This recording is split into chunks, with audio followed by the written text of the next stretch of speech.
5-1 and 12th ranked Notre Dame today. It's kind of at 5-2 Georgia Tech. They are in Atlanta. They are not on Georgia Tech's campus. Georgia Tech's home stadium, Bobby Dodd Stadium, is actually about a mile away. The game today is being played in the NFL stadium down there, the Mercedes-Benz Zone, which actually helps the Irish a little bit, even though it's so close to Georgia's home stadium. Many tickets were available for Notre Dame fans to buy, so it should be a much more neutral crowd, although not entirely. They're going to favor Georgia Tech. For Fighting Irish Preview and FightingIrishPreview.com, I'm Phil Houck, and these are my Notre Dame Federal Credit Union last thoughts just before kickoff. Remember, where you bank does matter. Notre Dame Federal Credit Union. First thought, Haynes King, the dangerous dual threat Georgia Tech quarterback. It came out yesterday that he is not likely to play, or almost certainly will not play today. He was injured last week in the game against North Carolina. Didn't play the last 3 series. I think it was a lower body injury of some sort that he has.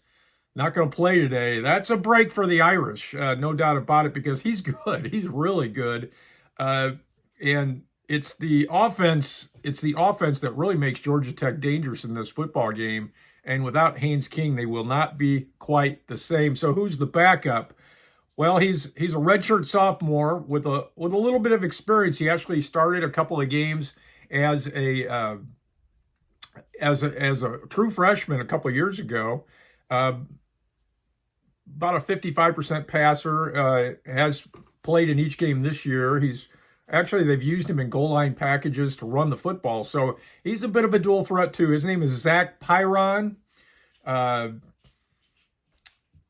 He can pass, like I said. He can also run a little bit.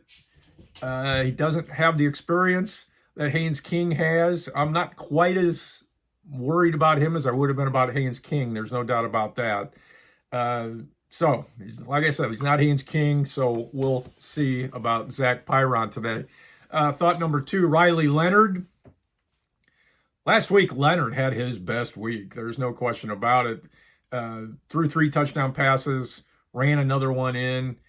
He seems to be dialing in. He's got a lot of weapons around him. And if he gets his game going, that dual threat game consistently as a passer, look out. This offense can be really good. And one thing to think about is that, well, he was good, but Stanford didn't have a very good pass defense. Statistically, they were not rated very highly. Well, here's the good news, folks. Georgia Tech's not very good against the pass either. So one of the lowest in the country in pass efficiency defense. Their defense is better than it was last year. Those gains have come primarily against the run. We know the Irish probably can run the football. So maybe look for Riley Leonard to have another good day passing the football.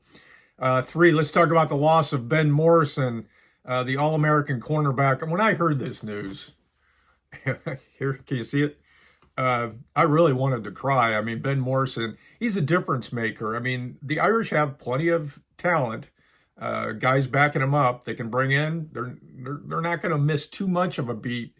But a guy like Ben Morrison really was a difference maker that can take your team to that elite level. Don't kid yourself, the Irish will miss him.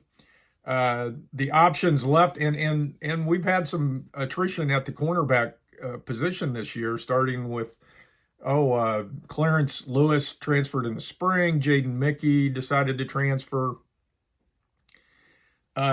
So 2 true freshmen are going to get the reps today. Leonard Moore, who started against Louisville, played extremely well. He'll be the starter. And Carson Hobbs, another true freshman, he's pretty good too. I mean, but 2 freshmen to go on the other side of the formation from where Christian Gray plays, and Christian Gray's been consistently good, so that's good. But the Irish getting a little thin at quarterback, no doubt about that. But Notre Dame's going to be fine today. But will they be fine? To me, the question is, will they be fine when they got to play a playoff? You know, if they make it to the playoffs, playing against, Texas, for example, teams that have elite passing attacks, I'll be a little more concerned. Anyway, the spread in this game today has shot up to 14 when the news hit yesterday about Haynes King's injury. It actually started at about 6 a week ago and has steadily moved its way up. So it's 14 now in favor of the Irish. That tells you what Vegas thinks about the impact of Haynes King's injury. And I say that's about right.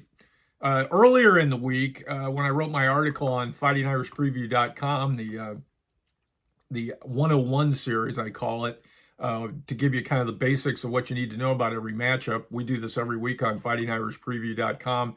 And, of course, this week's featured team was what you needed to know about Georgia Tech.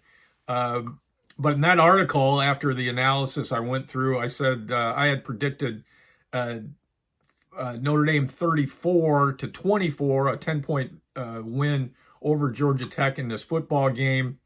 But in light of that news, I've changed that number. It's my prerogative to do that. It's my video. I'm going to change that a little bit because of absence of Haynes King today. So it was 34-24. I'll stick with 34 points for Notre Dame, but I say Georgia Tech scores one fewer touchdown. So I'm going to pick, if Fighting Irish Preview pick today, Notre Dame 34 and Georgia Tech 17. Please check us out on fightingirishpreview.com. We are all over social media. Send me a friend request. I'll accept it. Instagram, X, and of course, Facebook. We need your clicks. Everything is free. We provide all this content free all week long, but it's not free to bring it to you. So thank you for your support. I appreciate it. I'm Phil Houck, and this has been my Notre Dame Federal Credit Union last thoughts before kickoff. I will talk to you after the game.